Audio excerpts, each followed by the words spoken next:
and guests are their own and do not necessarily reflect the position of the management and staff of Guardian Network.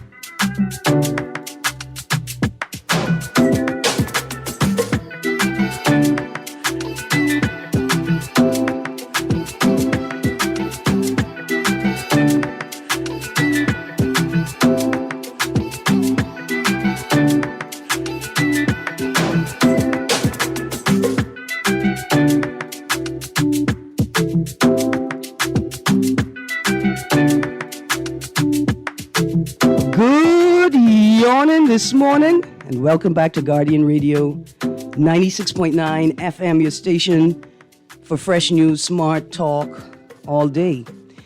It is Wednesday, the 17th of April, 2024, and you're on the clock with Erin Greene. If it's a Wednesday, that means it's a Man Down Mashup Wednesday where we mash up the two shows. On the Clock with Erin Greene and Guardian Radio AM with C.A. Nuri. The term mashup comes from the young people.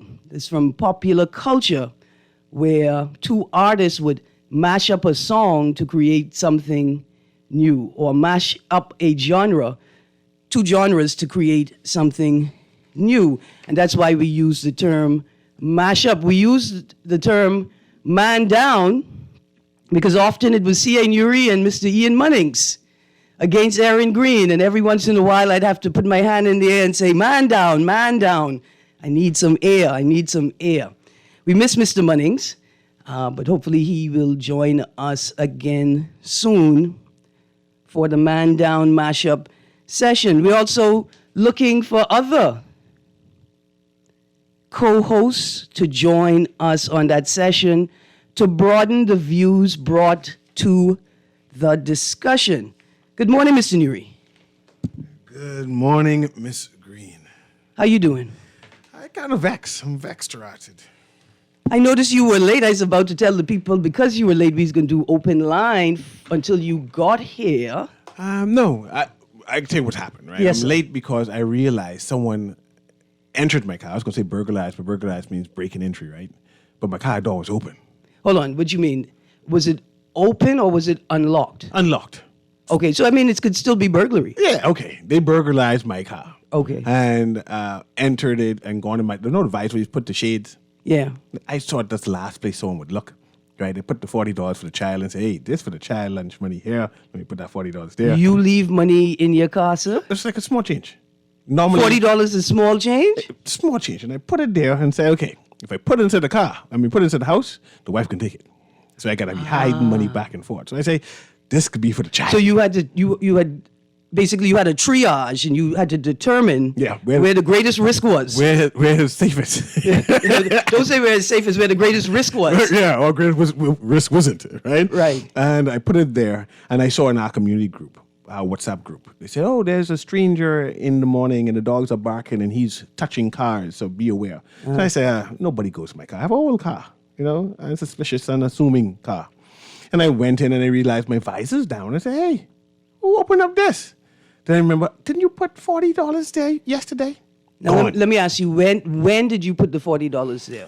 Okay. While you were in the yard? No, when I was driving. I did it when I was driving because I assume I made change from maybe the gas station or whatever it is. I said, okay, let me separate these monies now. Is it a regular practice of storing small change or documents, important things that you want at hand in that space? Not that space. I have the different hiding space inside the car too. Right, because I'm just wondering if it's somebody familiar to the community, it may be that they have observed a pattern of behavior.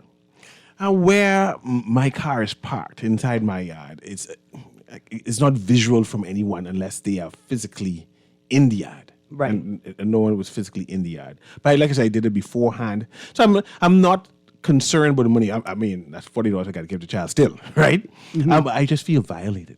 Like someone took advantage of me. And I mean that... I feel vulnerable. and that's a very important, I think, sentiment to share, because that is the experience of many people. They can acknowledge that the $20, the $40, for some people, the $100, the $200, for some people, the $500, the $1,000. People can acknowledge that the loss of the money is the minor part of it, right? I can make more money, I could find more money. In some instances, though, that's the biggest part of it. Yeah. It's the violation Yeah, of boundaries. Yeah. Right? Leave my things alone. There's a social contract that, That's my yard. right, and what is in my yard Supposed to be mine. belong in my yard. Yeah. That if there's money, that money flowed out my bag as I was walking to the house, unless the wind or a bird took it, it should stay there. Yeah. And if you walk past and see it, your response would be to go to the door. I find this $20 in my yard, in your yard. Yeah, right. Knock on the door and say, "Hey, look out there. See that? That's that in your yard. Go get it." Right? Mm-hmm. That's the social contract. We don't understand the violation that people feel when you breach the boundary, when you ignore the boundaries. Well, enough of that. Enough of that. I shall smile. But if you want to pass by the Guardian Radio and drop off $20 to add to my $20 fund to get to $40, feel free. You may say, "Hey, Nuri, here's some $5 toward the child's lunch money." I'll be happy. I'll take it down. I guess just put in an envelope. Just tell Jennifer this for CA Nuri, and she'll make sure I get that. Someone text and say they can leave $5? I have several texts here. Saying they can leave $5? I can tell you what they say right now. Is that why coming to give me $5? No. The he's first one walking says, past. "What kind of car you drive?" Asking for a friend. He may need luck money too. And I mean, that's a very important point. Yes. Because it's a very important cultural point. Mm-hmm. We have socialized Bahamians to believe that they can benefit from someone's downfall. No, I could. I see the humor. That is the mechanism. I mean, I see the humor in what the text is saying. It's called, that's political satire, Yes, right? that's beautifully done. And I like it. it opens an opportunity to talk about this. Like, for instance, many Bahamians don't feel empowered unless they are disempowering somebody else, right? We don't see taking something from somebody as disadvantaging them. We've convinced ourselves that God has blessed us in this moment, even though it is that we're violating somebody. Another text, Erin, CA, can you share which area that is, please? Another one. It's Fox Hill, right through Step Street, right next to the pink house where they had a shooting. You can stop there. Ask for CA. Don't stop. CA don't live there.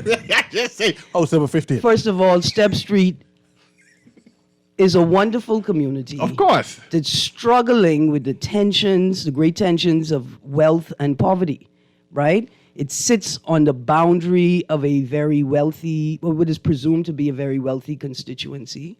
But I don't think it is in that constituency. But we're not talking down on the people of Congo Town today. Not today, but do that tomorrow. We understand the socioeconomic dynamics that are larger than them, but have a great impact Yes. on how they live. Another text, fake news, crimes against the vehicle are down. What's the probability that this could have really happened? I hope you didn't report this. A single instance may take up the crime by 20%. Crime stats by 20%. Yeah. There's no such thing as a crime against a vehicle. Vehicle is a thing. It's a crime against a person. That's why I feel violated. I'm not sure if the car feel violated. You know what I'm saying? You know what I'm saying? That's another very interesting point. You know, I want to talk at some point about the role of the corporate citizen and how did corporations become citizens and how did corporations become people in law, right? The text says, crime is down, but the fear of crime is sky high.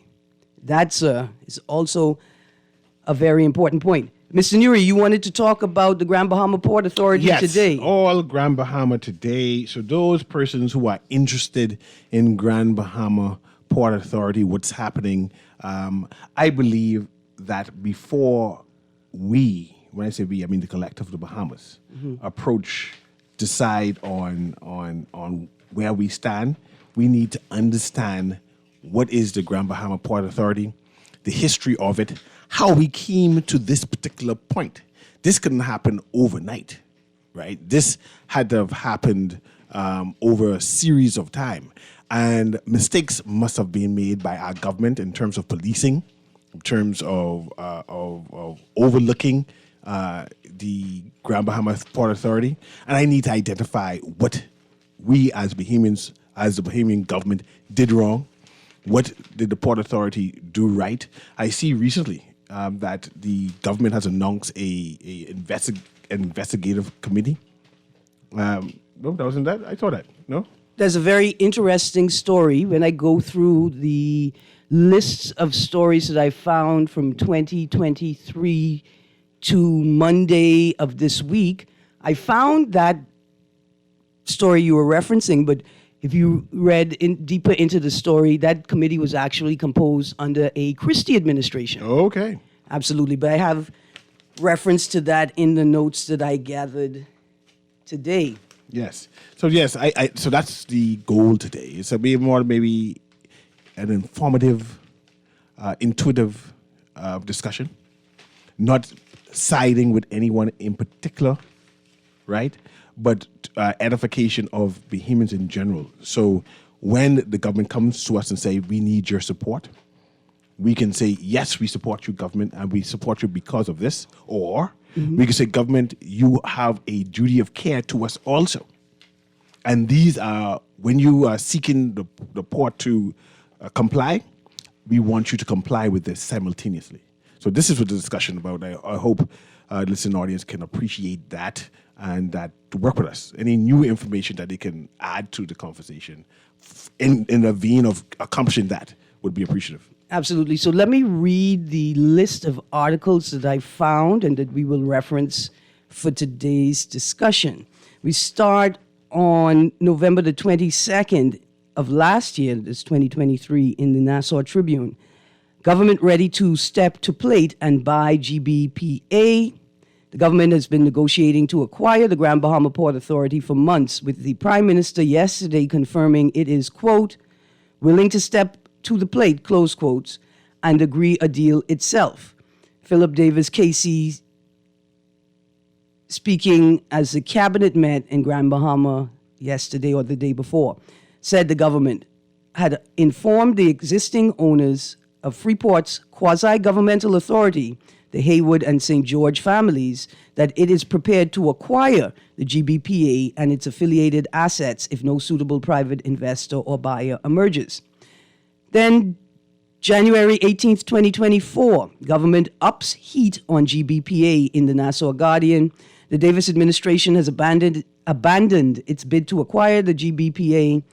Progressive Liberal Party Chairman Fred Mitchell said on the Wednesday, adding that the government is instead pursuing efforts to get all it is owed by the GBPA for services provided to Freeport. Can I pause there? Has anyone come to the Bahamian public and say the dollarization or the value of the Grand Bahama Port Authority? Say this is how much its value. This is how much. If we wanted to pursue to buy it, this would be the price.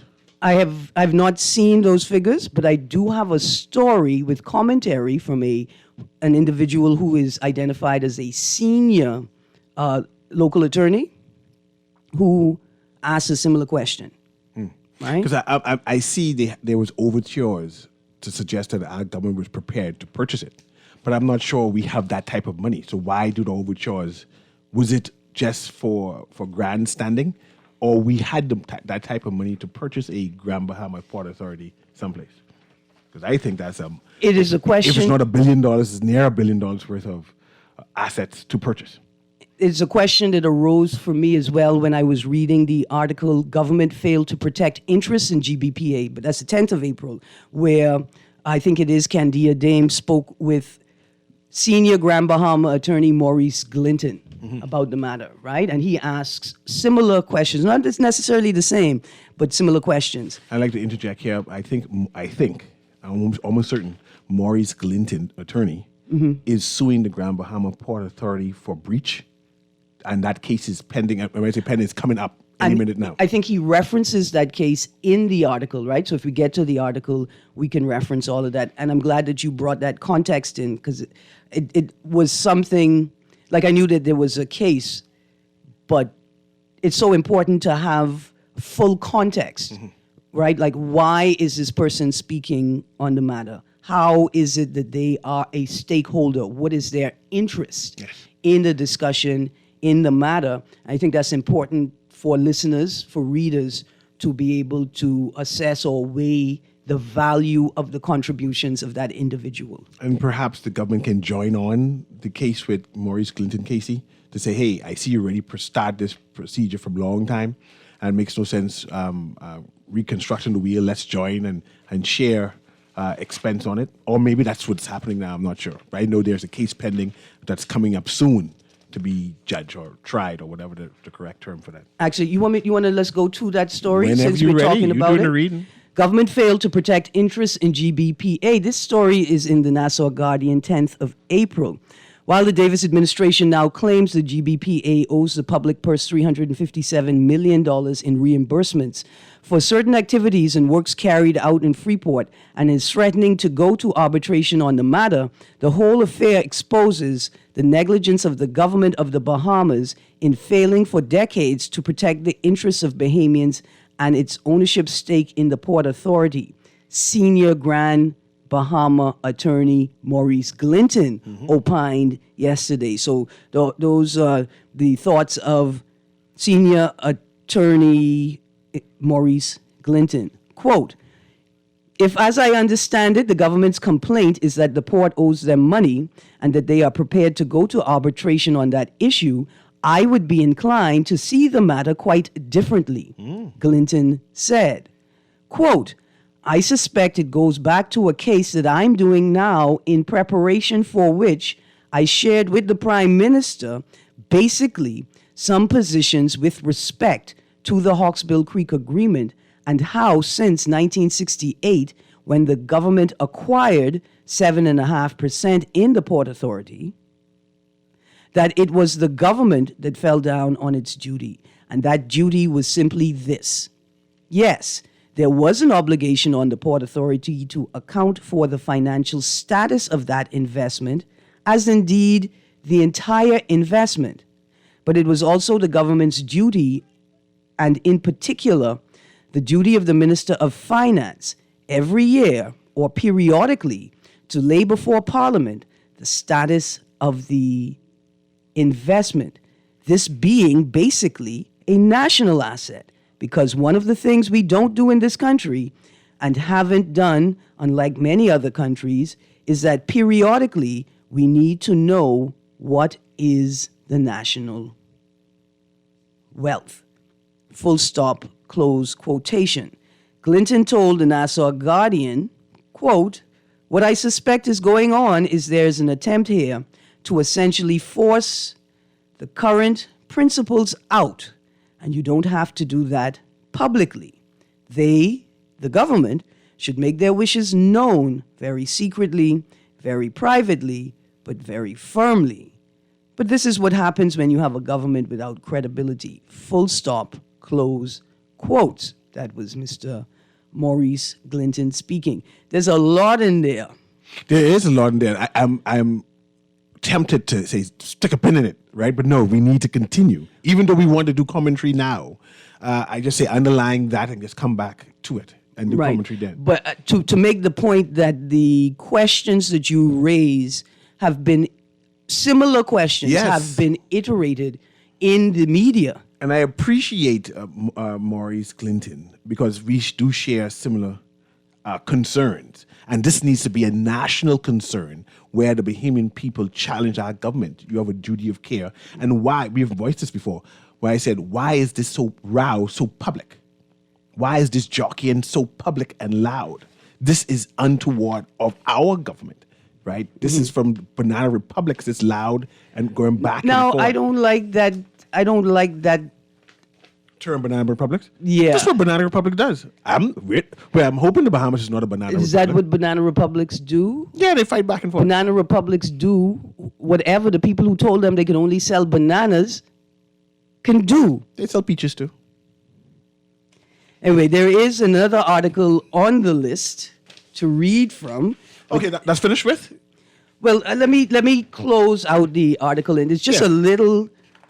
another couple of sentences at the end of that. One of the things I as you look for it again, I point out is Clinton make reference that he approached the prime minister and gave him information, and it seems as if just me, he's now being left out of the suit, or he's not a part of the government's pursuit. He's separate and apart, even though he said that he said, let's see if I can paraphrase him. I give the prime minister some insight, paraphrasing now, about what I'm planning to do, my lawsuit. And it seems as if they now have started their own lawsuit based on what I've said or given him initially. Well, let me read the quote. Quote, if, as I understand it, the government's complaint is that the port owes them money and that they are prepared to go to arbitration.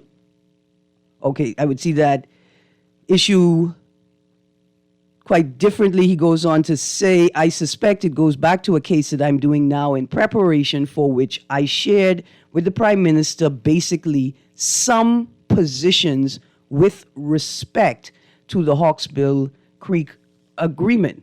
I mean, if he has a matter he's preparing for, right, it's important for him to understand the state's case, right? So that he can understand the places in which his case may butt up against the state's case, right? But I want to point out that arbitration is different from a court case. He has a court case, and arbitration may come before, earlier, and between just to right. judge mediating. And the result of the arbitration may potentially impact any ruling on his case. It may, potentially. Potentially, or dissolve the need for him to pursue. That's why, I mean, it's a great, let's stick a pin. Nothing happens in a vacuum.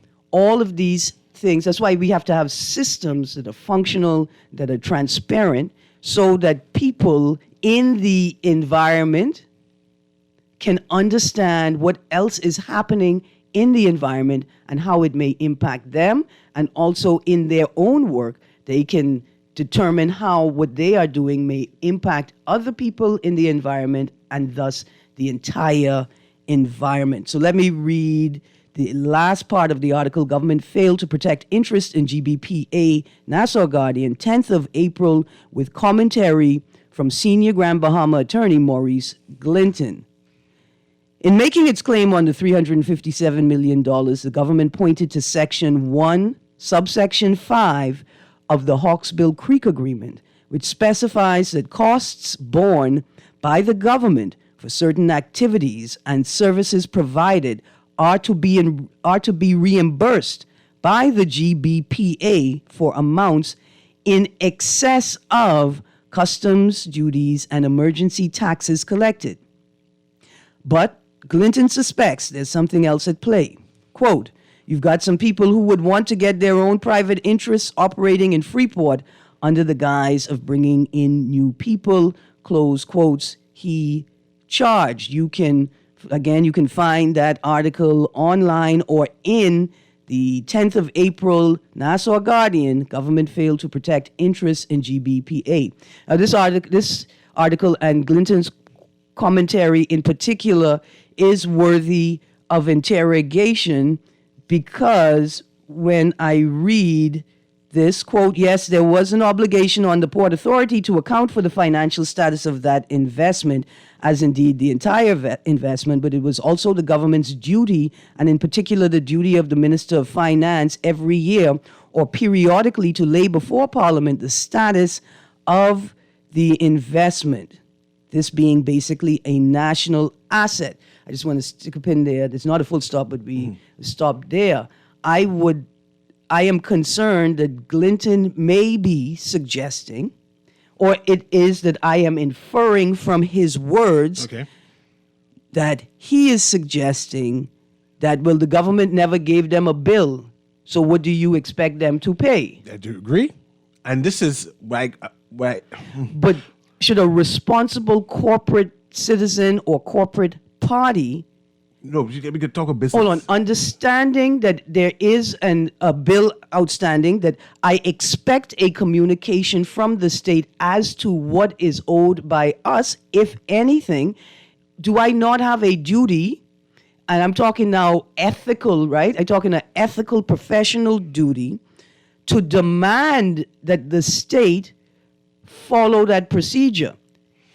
It may not be a duty prescribed in law, right? The contractual terms of the relationship may not say you see the commercial enterprise bill? Mm-hmm. It has a clause that says you apply for the work permit. If the government takes longer than 14 days to respond, the work permit is automatically approved.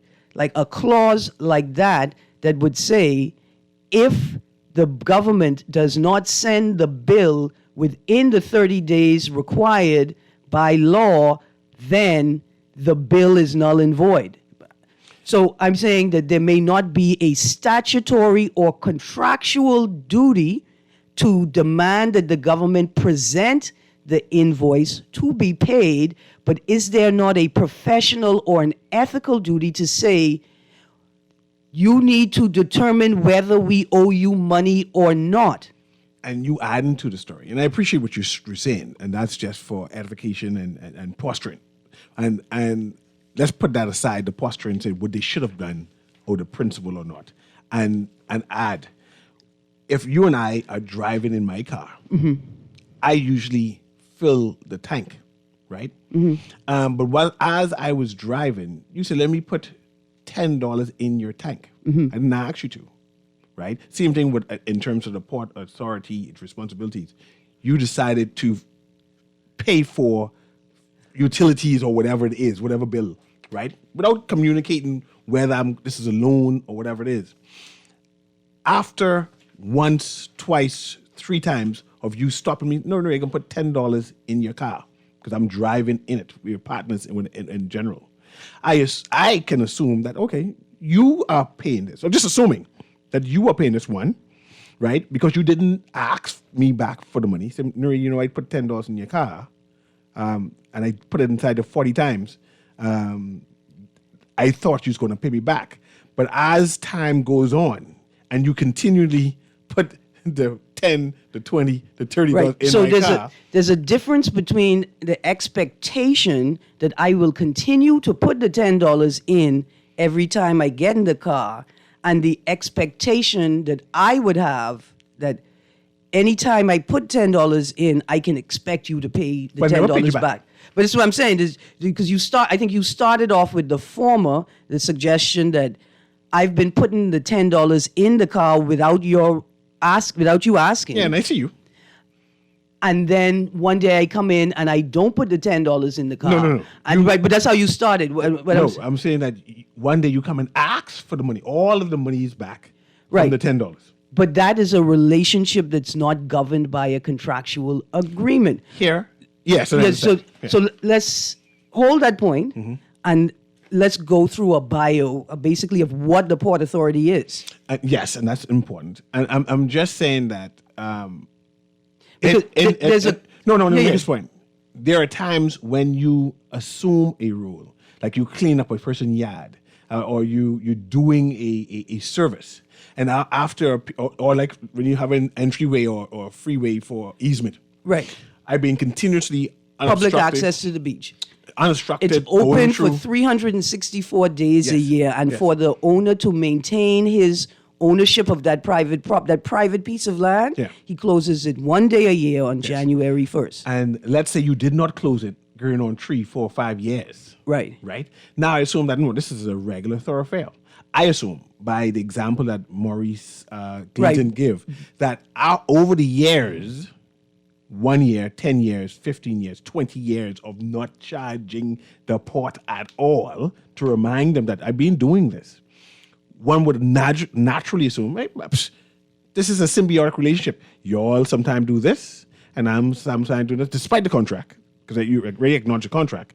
But through the system of not policing. Once a contract exists, that's the predominant law. That's the governing, those are the governing provisions.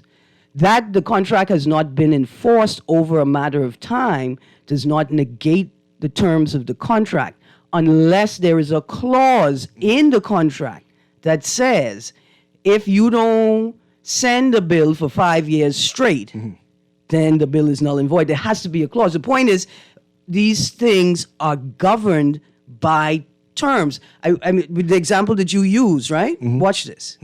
There's a law in the book that says you can only turn left on red where there is a sign posted. 4 years after that law was gazetted, the superintendent in charge of road traffic came on the radio and said, yeah, but we're not enforcing that law.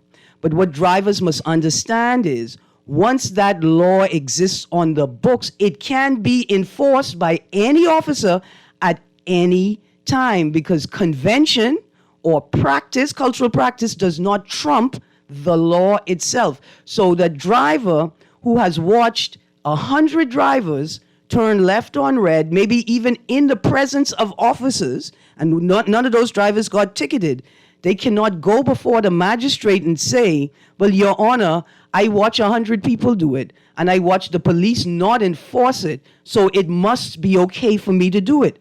The magistrate will tell you the law is on the books, and you, as a driver, have an obligation to know the terms under which you're driving and what you're obligated to do. And before we move on, I think the same thing applies in this matter. Let me make this point. Right, Yes. before you move on to reading that article.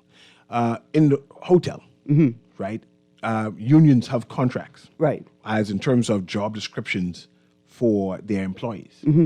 I could give an example. A houseman, his job is to clean open space area. Right. Right? But when you assign a houseman a additional job that is not in their job description. Right. The union representative say, no, object, you can't do that. Right. But once you start doing it, your contract has automatically changed. That's why we're not letting any more Fergusons in the union now, Mr. Yuri. There's a Let me crisis point. That's why we're not letting any more. Let me make this point. Once you start doing it, and especially if it becomes a habit, once you start doing it, now becomes a part of your job despite the job description. I just want to put that juxtaposed to what Right. once See, they start doing it. That's a practice. Yes. But the terms of the agreement trump the practice. But there's still same thing as what do you call it? The wives or when you have the wife, common law wife. The practice of having the wife under your homestead makes you have a legal obligation despite not having a marriage contract. But then so they- the but hold on, practice but then- of no, let me point. but they have The the- practice of not enforcing or demanding the money has now had legal ramifications. no. But this is what the Casey is pointed out. That and it this is now why I made the- has legal ramifications. We're that the coming court right now, have- caller, but that's have why to determine. that's why I said let's stick a pin and go back into that conversation because I think it's worthy of interrogation. Yes. Because that may be even political culture and political practice, but it does not trump the provisions of the terms laid out. But there's such thing as common law, and common law may Yeah, but then they had to create the Inheritance Act to provide in law provisions for that common law person. Okay. Good morning, caller. Morning, guys. How are you this morning? Good, thank you. How are you? I'm fine, thanks, Erin, Greene, and C.A. Nuri. Listen, the port has a contractual agreement with the government, and it could have been any government that's in power, right? Right. And this this agreement is laid out in their contract, right? So at the end of the day, the government is not taking the port to court for all of the monies that the port owe. They're taking them to arbitration court for the 5 years. So, at the end of the day, the government has a very good case. It doesn't mean because they weren't asked for the money in the last 25, 30, 40, 50 years means that the agreement doesn't stand because it's written within the agreement, right, Erin Greene? That's what I've been offering in the discussion this morning. Yes, ma'am. Yes, sir. So a lot of people, persons are miscuing this whole thing and saying, well, why didn't the government go after the port all those years? You got to remember, this is a different government, a different it's the same prime government. minister. Our government is continuous. No, you can't Pardon use me? that. Our government is Government continuous. continues. So it is the same government. A different government is administration. continuous, but it has nothing to do with a contractual agreement, okay? the contractual agreement, whatever terms and however long the contractual agreement stands. Yes. You know, you can't just go and change things in the contractual agreement without both sides being at the table. Could you? The government changed it. Yes, it did. Because the government didn't change anything without the port have knowledge. You're forgetting, Mr. Nuri. The Prime Minister have been to the port on several occasions and spoke with the port privately And they on disagree. the same matter. And they disagree with the government. Yes. Pardon me? And they disagree with the Prime Minister. Yes, sir. So now, what do you expect for the Prime Minister to do? That's not what we're talking about today. This year is in the contractual agreement. We're not talking about that today. What are you talking about? We're talking about the two different sides. We already acknowledged the Prime Minister should sue. We're talking about what are the issues. I mean, okay. That's morning caller. Don't mind me. Thank you very much, Yes. caller. See, like I said, I mean, this is the show is we are not discussing whether we agree with the government Or with the agree Port with Authority. We're I'm just interrogating- interrogating the issues. and the issues as they've been raised in the public domain through the media, right? Yes. Using the As a Bahamian, Nassau we're supposed Guardian to and support the Tribune. government no matter what, right? Because it's our tax money got to be spent. Let me go. But with the issue, I don't No, I I don't support the like how government. you put all those words It together is. like It that, is. man. No matter what, if the government say the port or the Let's money, go to the call. But the issue here is what happened, and we want to go through Right. what had happened, so we either don't do it So again listen, or right. we correct the issue. Let's take these two callers. Let me read through the list of articles, right? So we could Yes, take the caller, but let me point this. The caller mentioned that the port changed the contract, but the government also changed the contract. Now, if you say, Cecil, your job is to clean the Guardian's office, and you clean it, you change the contract. No. How you get to clean my office? You don't worry about it's that. Mike supposed to clean it. You're supposed to stop and enforce that I clean the contract. But Absolutely. instead, Caller, I'm so sorry. We go into a break. We have Already? to go to a break.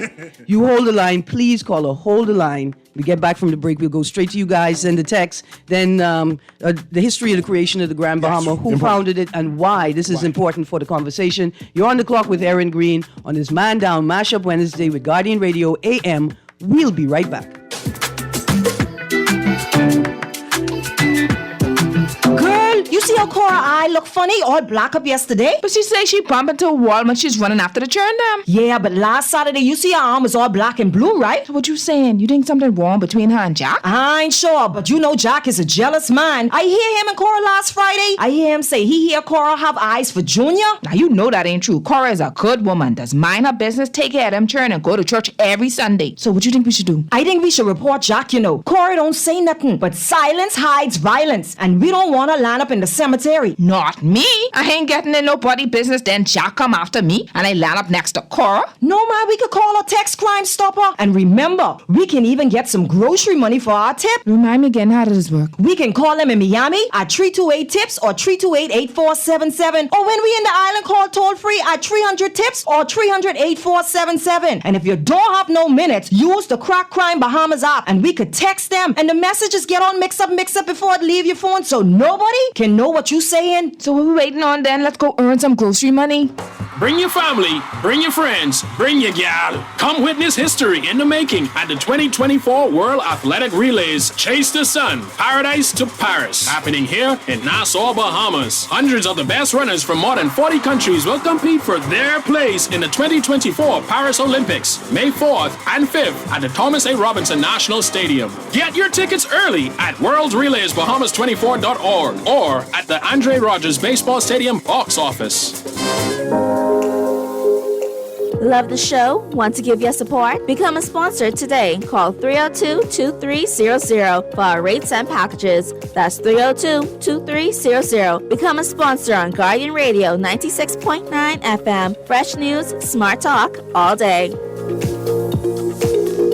The Grand Bahama News is available every Tuesday in the Nassau Guardian. You can buy your local paper at Freeport Convenience Stores, Western Bakery, De Gregory's Fine Foods, and Bellevue Gifts. Now is the time to reach your Grand Bahama market with affordable packages, including print and digital. Call GB News Sales Representative Kavandre at 822-6717 or message him on WhatsApp for ad rates. Classified ads are now available every Tuesday as well. Keep up with everything Grand Bahamian every Tuesday in the Nassau Guardian. This is Guardian Radio 96.9 FM. Fresh news, smart talk, all day.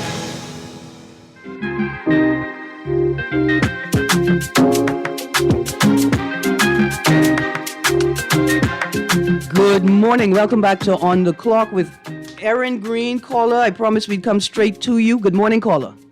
Hey, good morning, Erin. Good morning. How are you? I'm fine, thank you. Good morning, Mr. Newey. Blessings to you. Listen, Erin, I have a question or two. First, did the government provide a itemized list of work done on companies that did the work and the amount paid to each company with receipts to present to the port? At what time? You mean historically? At any time, or in at any hold on, time the in that last 4 years. conversation. wait, no, historically or in this particular request? Because I tell you, In this particular request. I wanted to get through more of the stories, right? For instance, there is a wonderful story in The Guardian, again, I think written by Candia Dames, that gives a history of this effort, right? Here's an article. GBPA vehemently disputes it owes $1 of the $357 million government claim. Now, this is from the... But they said they don't know nothing? Right, this is from the Nassau Tribune. I just want to read this quote. However, multiple sources again questioned why the government has waited until now, some 60 years or 6 decades, to try and enforce a Hawksbill Creek Agreement clause dating from the 1950s and 1960s, right? There are these articles are... We should, that for 60 years we never charged the port? This is why it's important. Hold on, caller, Nuri, pause for a second. This is why it's important to understand when it was founded, who was it founded by, and why it was founded. What was its intention, right? And I just want to, read a bit from that. Creation of the Grand Bahama Port Authority from the Grand Bahama Museum. Groves consulted with his old friend Stafford Sands, and the two of them came up with the plan for what would become the Grand Bahama Port Authority. Groves' initial concept was for a standard free port, completely free of import and export duties. But Sands observed that the Bahamian government depended heavily on import duties for income. This would not be acceptable. They developed a modified plan for a largely tax and regulation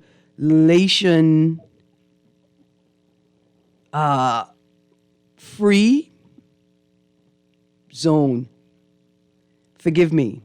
The port and industrial zone would be used for excise-free transshipment of goods, especially oil, and for some processing for export. Any items that were distributed within the Bahamas would automatically become taxable.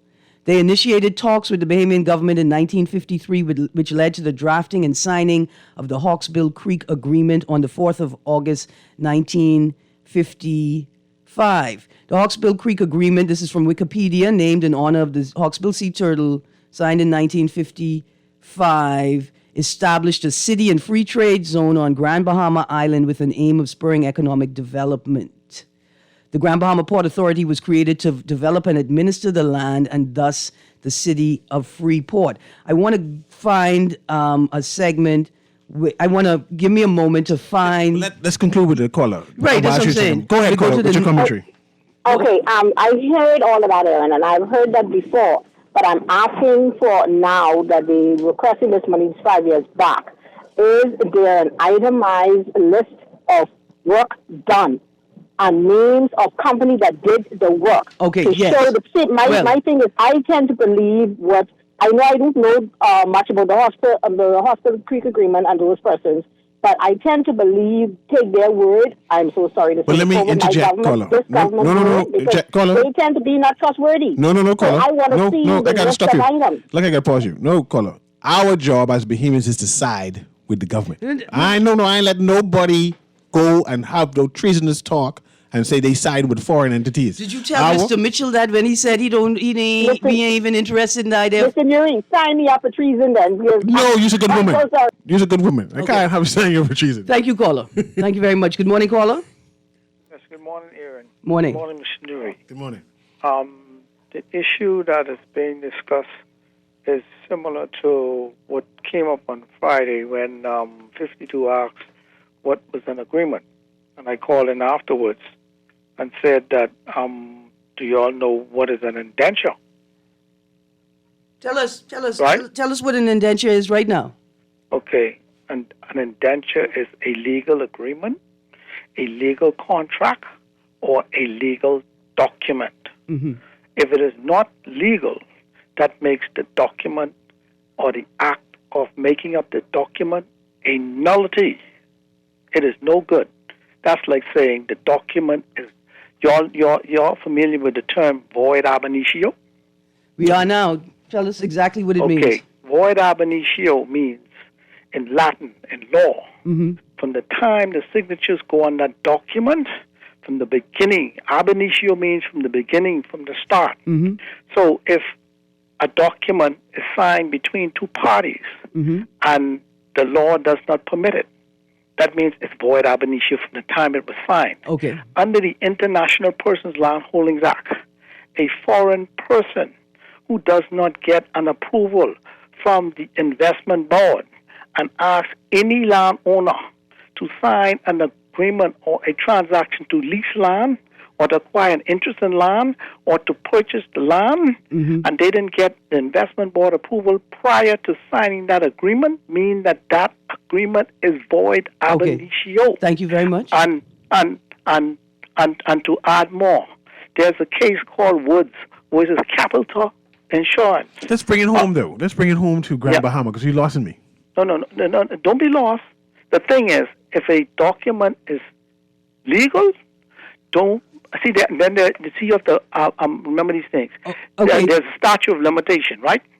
So if you don't ask me for the bill and you take a couple of years, now the law may permit you to recover 5 years back, but it doesn't. Right, but that's covered by provisions in law and not just political convention. Right, yeah, in the culture. This practice of culture and thing doesn't matter.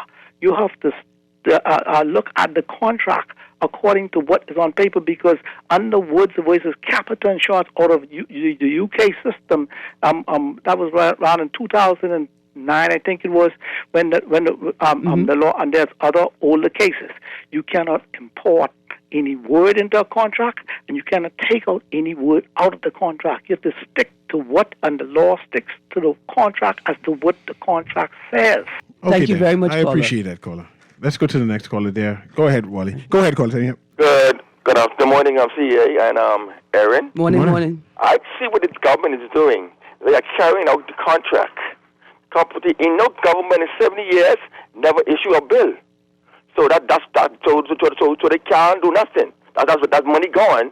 But this government. Now, is that culture? Is that political culture, or is that according to the terms of the contractual relationship between the two parties? Yes, according to the contract, the government. Is there a statute of limitations in the Hawksbill Creek Agreement that says if an invoice is not presented within 5 years, it's then money's owed is null and void? The contract is still, I guess, that ain't in the clause. So then it's not you talking about a convention or a culture and not a practice. I don't know their statute of limitations. Sir.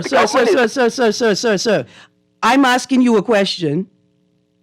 You're responding in the affirmative initially, but then you talking in the negative subsequently.